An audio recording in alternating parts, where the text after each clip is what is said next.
Now we have given here Christians in Rome that are greeted from verses 3 to 15.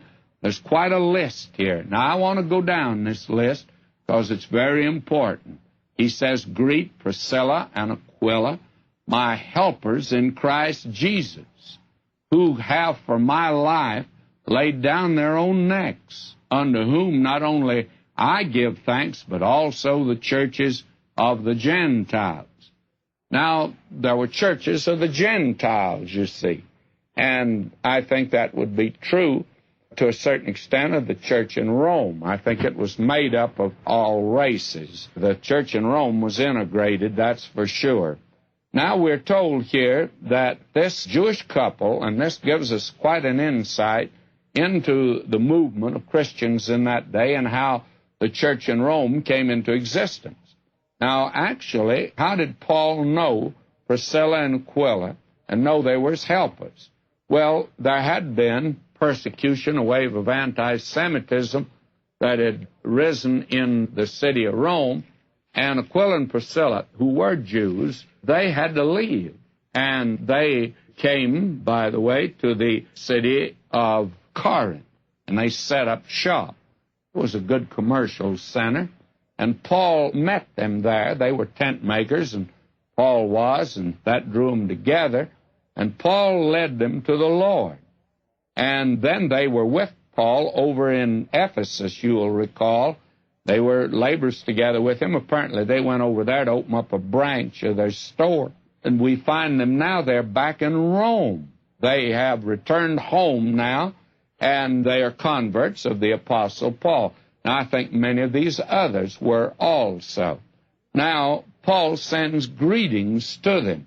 And the thing that interests me here again is when we first meet them, why, we're told that their names were Aquila and Priscilla. And then you follow them through, and in Acts 18:26, he began to speak boldly in the synagogue, whom when Aquila and Priscilla had heard.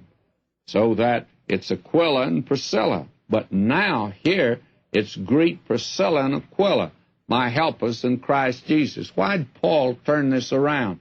Well, I think that here is a case of a family, a man and his wife, where the wife was the dominant member of the family.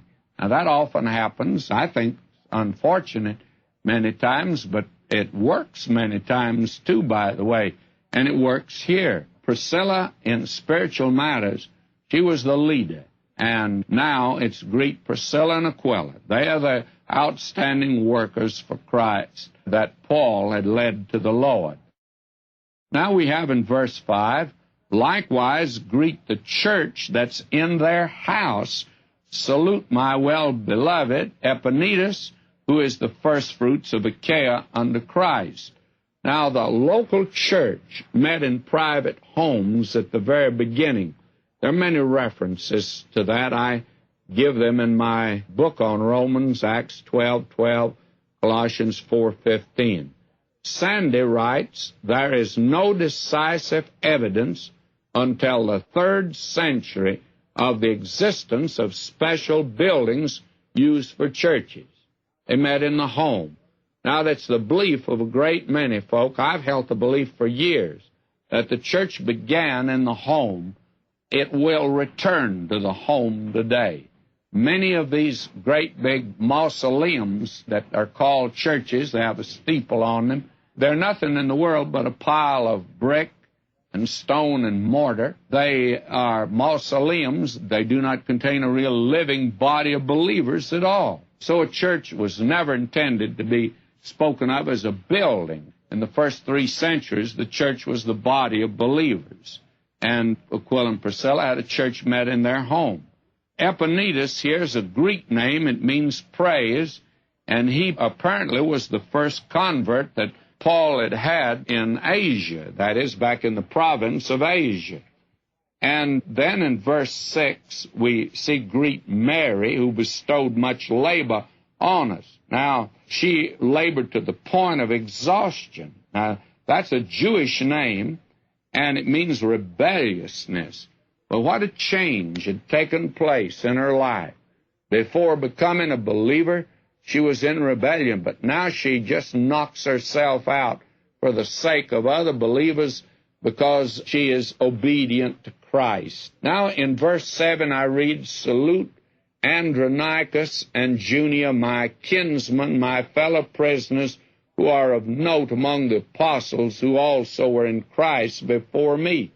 Andronicus is a Greek name, and it's been identified with a slave, and Junia is a Roman name and can be either masculine or feminine. Paul calls them my fellow countrymen, that it could mean they belong to the tribe of Benjamin, as did Paul, but it doesn't necessarily mean any close blood relationship.